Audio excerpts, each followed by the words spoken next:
Maqaa Abbaa, kan Ilmaa, kan Hafuura Qulqulluu, Waaqayyo tokkoo, Amiin. Maqaa Abbaa, kan Ilmaa, kan Hafuura Qulqulluu, Waaqayyo tokkoo, Amiin. በስመ አብ ወወልድ ወመንፈስ ቅዱስ አሐዱ አምላክ አሚን። maatii Waaqayyoo kan taatan, Waaqayyo kan isin jaalatu, isinillee Waaqayyoodhaan kan jaalatan, biyya alaa teessanii, biyya keessaa teessanii, sagalee dhaggeeffachaa kan jirtan marti keessan nagaa Waaqayyootiin nagaan isin gaafadha. Akkam ooltanii, akkam turtanii, akkam yoo nageessanii. Amiin. Galasaa jennee akka sagalateeffannu Waaqayyo gooftaan keenya akka badii balleessaa keenya, akka cubbuu namummaa keenya, akka yakka hojii keenyaa osoo hin taane akka gaarummaa isaatti, akka arjummaa isaatti Waaqayyo naannoo ga'e galannii fi ulfinni Waaqayyoof haa ta'uu bara baraan. Amiin. Akkasuma haadha isaa kan taate qulqulleettii qulqulleettotaa, giiftii giiftotaa, haadha saba hundaa, obboleettii ergamtootaa, maqaan ishee kan galateeffameef kan ol jedhuuf haa ta'uu. Amiin. Akkasuma toloota, gaarota, qulqulloota akkuma kennaa fi gulantaa Waaqa isaaniif kennetti kan kabajaman nuuf haa ta'anii. Amiin. Amiin. Egaa akka fedhaa fi jaalala Waaqayyootti barumsa keenya itti fufna. Kutaaleewwan darban keessatti seenaa mana kiristaanaa keessatti godaansa mana kiristaanaa labsiidhaan kan jedhu waliin ilaallee jirra. Egaa manni amantaa keenyaa hundeeffama isheerraa kaastee hagamma jirtutti bu'aa bahiiwwan mudatan hedduudha. Bara mootota garaagaraa irratti dhiibbaawwan adda addaa mana kiristaanaa irra gahaa tureera. Sanaatiif labsiidhaanis ilaalleetoo jirra jechuudha. Har'a immoo akka fedhaa fi jaalala Waaqayyootti kan nuti wajjiniitiin ilaallu aara galfii mana kiristaanaa kan jedhu ilaalla. Aara galfii mana kiristaanaa yookiin immoo gidduutti manni amantaa keenya yeroo itti aara galfatte, yeroo itti boqotte, warra ishee ari'an irraa bilisa taate, warra isheedhaaf warra ishee deeggaran, warra isheedhaaf dhimman, warra isheedhaaf hojjetan, warra akka seera isaatti jiraatan, barri isheen keessa jiraatte immoo barri dukkanaa sun akkuma ture barri ifaa jiraachuusaa aara galfii mana kiristaanaa kan jedhu ilaalla. Egaa barri kuni bara mooticha Qosxaanxiniyoos bara 306 hanga 337tti bara araaraa jechuudha. Bara araaraa jechuun gooftaan keenya Fayyisaan Yesuus Kiristoos erga dhalatee jechuudha. Kanaaf bara kana bara Qosxaanxiniyoos kana manni amantaa keenya boqonnaa haaraa, gammachuu haaraa, jireenya haaraatu hundeeffamee dhufe jechuudha. Egaa akkuma beekamu mootichi Room Qosxaanxiniyoos mootota bara durii caala bifa adda ta'een amantii kiristaanaa bilisaan akka jiraattu bilisummaa kan kenne bara mooticha Qosxaanxiniyoos kana ture jechuudha. Egaa mootota jiran keessaa barri mooticha Qosxaanxiniyoos kun bara nama gaarii, nama cimaa, dursaa yookiin hangafa adda duree dagganyaa sa'u, nama qajeelaa, mooticha qajeelaa jedhame barri itti mana amantaatiif bu'uura hojjeteef keessa waan ta'eef nama gaarii, adda duree, mootii eebbifamaa, mootii beessa jedhame seenaa jireenya isaa keessatti taasisu jechuudha. Haa ta'u egaa yeroo amma bara kana Qosxaanxiniyoos yeroo kaafamu namoota baay'ee keessatti gaafa guyyaa masqalaa masqalli sababii inni itti gubatuuf sababiin fannoon itti argamedha. Fannoon kun kan argame Qosxaanxiniyoos kun ilma mootittii Illeenii ture. Ilma mootittii Illeenii dubartii jabduu, dubartii cimtuu, amantaa ishee seeraan beektee akka barattetti immoo raawwiidhaan kan argisiiste, Waaqayyoodhaaf kan amanamte, keessuma dabartee hamma fannoo warri Ayihudii sana awwaalanii fannoo gooftaa keenyaa dhoksuudhaaf, isaaniif garuu fannoon gooftaa yoo dhokate fayyinni kiristaanummaa ni hafa jedhanii waan yaadaniif, waan isaanitti fakkaateef jecha fannoo gooftaa keenyaa dhoksanii lafa isaan mallee kaa'anii balfawwan adda addaa irratti gatanii dhoksuudhaatiif dhoksanii kan turan sana bara mooticha Qonxanxiniyoos kana haati Illaatisaa illee ni kan taate barbaaddee fannoo baritti argatte keessaa bara mooticha Qonxanxiniyoos kana ture jechuudha. Egaa bara kana kiristaanonni ari'atamaa turanii bara mooticha Diyooqilixiyaanos manni kiristaanaa cufamanii manni waaqarkee yookiin immoo xaawotiin akka banamu kiristaanonni ajjeefamanii gaaronni ajjeefamanii hamoonni bara itti leellifaman gaarummaan itti badee bara hammeenyi itti ifa ba'e barri Diyooqilixiyaanos yookiin barri mootota darbanii warri mana kiristaanaa ari'atan sana darbee faallaasaa garuu bara mooticha Qonxanxiniyoos kana manni xaa'otii cufamee manni kiristaanaa akka banamu labsii labsuudhaan kiristaanonni cimanii akka isaan dhaabbatan haara galfii akka argataniif mooticha isa keessaa tokko bara mooticha Qonxanxiniyoos kana ture jechuudha.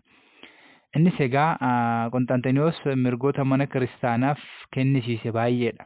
Manni amantaa mirga mataa ishii seera mataa ishii akka isheen qabattu kan taasise keessaa namni jalqabaa mooticha Qonxanxiniyoos kana ture jechuudha.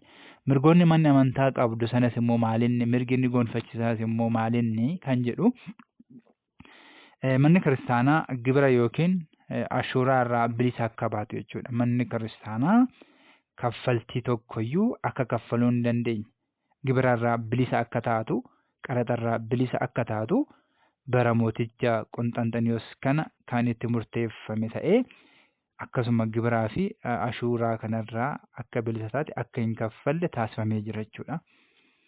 Egaa yeroo akkas taasifamu manni kiristaanaa qabeenya mataa ishee horachuu akka dandeessu bilisummaadhaan akka sochootu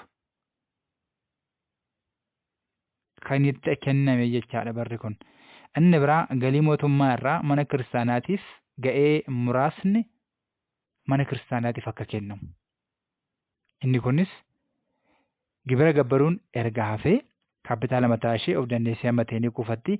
Lammaffaa immoo galiiwwan mootummaan qabu irraatii mootummaan mana kiristaanaatiif kaffaltii akka kaffalu bara mooticha Qonxanxiniyoos kana tumameera jechuudha. Egaa kiristaanonni gurmaa'anii yoo jiraatan wanni ittiin immoo isaan socho'an kaffaltiin ittiin waa sochoosan yoo argame manni amantaa cimtee dhaabbachuu akka dandeessu waan bareef galiidhaan of guddisuu irratti akka hojjette bara mooticha Qonxanxiniyoos kana ture jechuudha. Inni biraa bulchiinsa mootichaa keessatti guyyaan dilbataa yookiin immoo sanbata kan jedhamu sanbata qulqulleettiin hojiin akka hin hojjetamne guyyaa kabajamaa guyyaa qulqullaa'aa akka ta'uuf kan labse bara mootii Qonxanxiniyoos kana jechuudha. Sanbanni akka kabajamu wangeela gubbaarra jira. Garuu hanga dhaqeetoo barri warra mootota hamoon sana darbanitti labsiin akkasii hin turre kiristaanota ari'achaa waan turaniif bara kakuu moofaa keessa garuu tureera. Sana booda garuu bara mooticha Qonxanxiniyoos kana sanbanni guyyaa kabajamaa waan ta'eef labsee akka mana kiristaanaatti guyyaa qulqullaa'aa akka ta'u guyyaan itti labsame bara mooticha Qonxanxiniyoos kana jechuudha. Inni biraas akkasuma manni kiristaanaa namni tokko jedha. Miseensi mana kiristaanaa tokko lubbuun osoo jirus ta'ee du'aan yoo adda ba'e qabeenyi isaa mana kiristaanaa nan dhaalchisa yoo jedhe manni kiristaanaa dubbii dhaamoo yookiin dubbii dabarsuudhaan qabeenya namni sana mana amantaatiif kenne sana fudhachuu mirga qabdi jechuudha. Kana jechuun namni tokko qabeenya isaa mana kiristaanaatiif kan kenne yoo jedhe qaamni biraa kana dhorkuu akka hin dandeenye bilisummaadhaatiin waan ajajameef sana manni kiristaanaa fudhachuu akka dandeessus bilisummaa mataa isaatiin akka sochootu bara mooticha kana taasifamee jira jechuudha. Inni biraa immoo walitti bu'iinsa kiristaanota gidduutti uumamuutiif episkooposota yookiin immoo phaaphaasota abbootii murtii of danda'aniin akka murtaa'u aangoo kenna jechuudha. Egaa kana jechuun mana amantaa keessatti rakkoon mana amantaa keessatti uumame abboota amantaatiin furamuu akka danda'u, akka seera amantaatti furamuu akka danda'u, abbootiin amantaa sanarratti muuduu danda'an, seera baasuu danda'an akka hundeeffamaniif aangoo kenna jechuudha. Kana jechuun guutummaan guutuutti of dandeessee qaama seera baasu, qaama seera raawwachiisu, qaama seera hojiirra oolchu sana qabaachuu akka dandeessuuf gahee guddaa bara mooticha Qonxaanxaniyoos kana raawwateera jechuudha. Kanaatiif jechuudha. Kana jechuun namni kam giddu galeessummaadhaan akka hin galle dhimmi amantaa qofaatiin akka furamu gahee guddaa kan raawwatame bara mooticha Qonxaanxaniyoos kana ta'ee jira jechuudha. Egaa isa kana amma kana erga jenne bara mooticha Qonxaanxaniyoos egaa warreen gurguddoo hin eeggamnetu raawwatameera jechuudha. Kanaaf aara galfii kiristaanonni ni boqotanii, waaqayyoodhaaf galata dhiyeessanii, hin cimanii, hin dhaabbatanii, fannoo badallee barbaadatanii argatanii, tokkummaa isaaniillee ni cimsatanii waan ta'eef barri aara galfii kan itti jedhame bara kana jechuudha. Egaa itti fufee immoo kan jiru bu'aawwanii fi yaa'ii gurguddoo mana kiristaanaa jedha. Bu'aawwanii fi yaa'iiwwan gurguddoo mana kiristaanaa. Bu'aa maalii achirraa argattee yaa'iiwwan gurguddoo manni kiristaanaa gaggeessite immoo maalinni kan jedhu qabata jechuudha. Egaa manni kiristaanaa yaa'ii gurguddoo kan jettuu fi fudhatama kan qaban yaa'iiwwan addunyaa saditu jiru. Yaa'iiwwan addunyaa sadi. Kana keessa yaa'iiwwan jiranii afuri. Garuu yaa'iiwwan afur keessaa manni kiristaanaa keenya Oriental Church kan jedhaman yookiin immoo mana amantaa obboleewwan kan jedhamanii yaa'iiwwan addunyaalessaa yookiin yaa'ii addunyaa sadi fudhatti. Yaa'iiwwan sadan kunis kanneen biroorraa sababoota adda addaatiin adda ba'uu danda'u, laa'uu danda'u tokkoon isaanii jechuudha. Kanaaf yaa'iiwwan kunis maal gubbaarratti hundaa'eeti kan inni gaggeeffame kan jedhu tokkoffaarratti maal jedhaa yeroo shakkii yookiin gantummaa yookiin qoqqoodamuun jirutti kan gaggeeffame ta'uu isaatiidha. Yeroo shakkii yookiin gantummaan jirutti qoqqoodamichi jirutti kan gaggeeffame ta'uu isaati. Egaa manni kiristaanaa dhimma siyaasaa irratti osoo hin taane dhimma amantaa irratti namoonni yeroo barumsa addaa barsiisan, barumsa duukaa bu'oonni barsiisanii barumsa biraa yeroo barsiisan manni amantaa deebii kenniti jechuudha. Kanaaf gantummaa yookiin shakkummaa irratti deebii kennuu isheeti jechuudha. Inni biraa yaa'iiwwan mootiin kiristaanaa abbaa murtii ta'e iddoo argametti gaggeeffamuu isaati. Kana jechuun yaa'ii mootiin kiristaanaa jechuun abbootii murtii osoo hin taane abbootii mana kiristaanaa sana hooggananii fi abbootiin mootonni biyya sana hoogganan bakka argamanitti gaggeeffamuu isaati jechuudha. Lamaan isaanii kan episkooposii yookiin immoo abboota phaaphaatotaa walitti qabataniitoo gaggeessan namni tokko ni jira yookiin qaamni tokko ni jira. Akkasuma immoo abbaan biyya sana bulchu mootiin biyya sanaa ni jira. Bakka qaamni kun lamaan jirutti deebii kennuun isaatii jechuudha. Inni biraa maal jedha bakka bu'ummaa addunyaalessaa kan ta'e argisiisuuf jedha. Phaaphaatota gahaa mana kiristaanaa hundarraa bahaa fi dhiha lixaa irratti kan argaman. Kana jechuun addunyaalessarraa jechuun kallattii arfanirraa warreen qaamni dhimmi isaanii ilaallata jedhu amantaan kun kan kooti kan jedhu deebiiwwan barbaadamaniif kennuudhaatiif walitti qabamuu isaati jechuudha. Egaa isaan kun waliigala isaatti marichi maalii fi maal gubbaatti hundaa'eeti yaa'iiwwan kun gaggeeffamuu kan danda'e kan jedhe. Egaa akkuma jalqaba kaasee yaa'iiwwan jiran afur turan. Garuu sadi qofa fudhatte manni amantaa jechuun. Manni amantaa jechuun Oriental Church yookiin immoo mana amantaa obboleewwanii kan jedhamantu jiru. Isaanis 6 qofaadha jechuudha addunyaarraa. Warri walgayii yookiin immoo gubaa'ee sadan gubbaarratti seera darbeen jiraatan sana jechuudha. Sababootawwan arfan irraati kanneen yoo ilaalle jedha yaa'iiwwan sadeen addunyaalessaa kan ta'an manni kiristaanaa keenya fudhattee simattu sadidha. Tokkoffaa yaa'ii Niqiyaa, lammaffaa yaa'ii Qusxanxiniyaa, sadaffaan yaa'ii Efesoon jechuudha. Arfaffaarra kan jiru garuu yaa'ii Kelqedooniyaati. Yaa'ii Kelqedooniyaa kana manni amantaa Oriental Church yookiin immoo manni amantaa obboleewwan jedhaman hin fudhatani. Garuu manni amantaa Ortodoksii warra bahaa immoo ni fudhatu jechuudha. Adda addummaan isaa maali kan jedhu kan ilaallu ta'a jechuudha. Egaa manni kiristaanaa yaa'ii kana kan gaggeessite kitaaba qulqulluu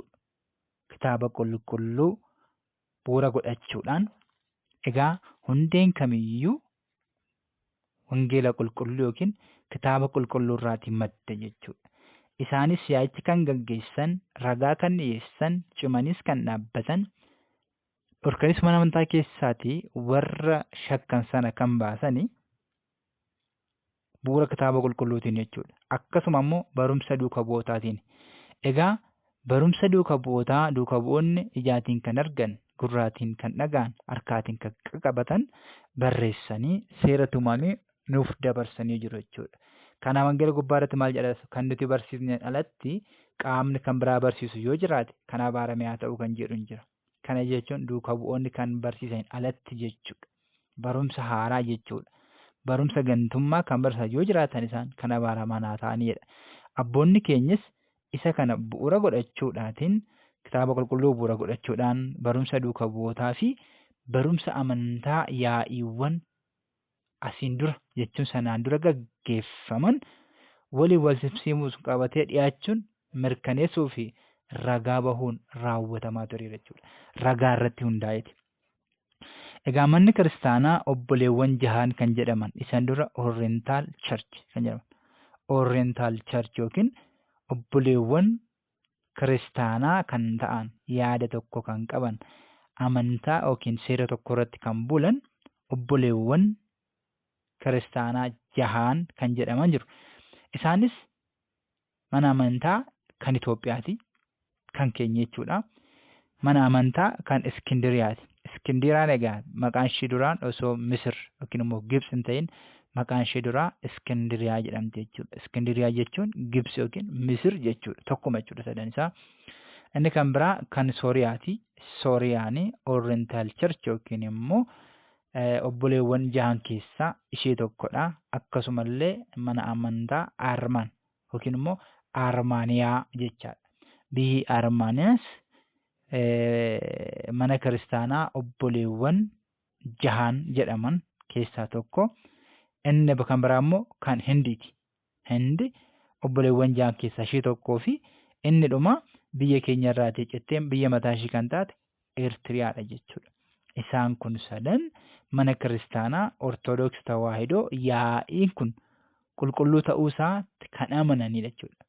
Isaan kun yaada tokko, seera tokko, doogimaan tokko, qannoona tokko, barumsa tokko kan qaban jechuudha.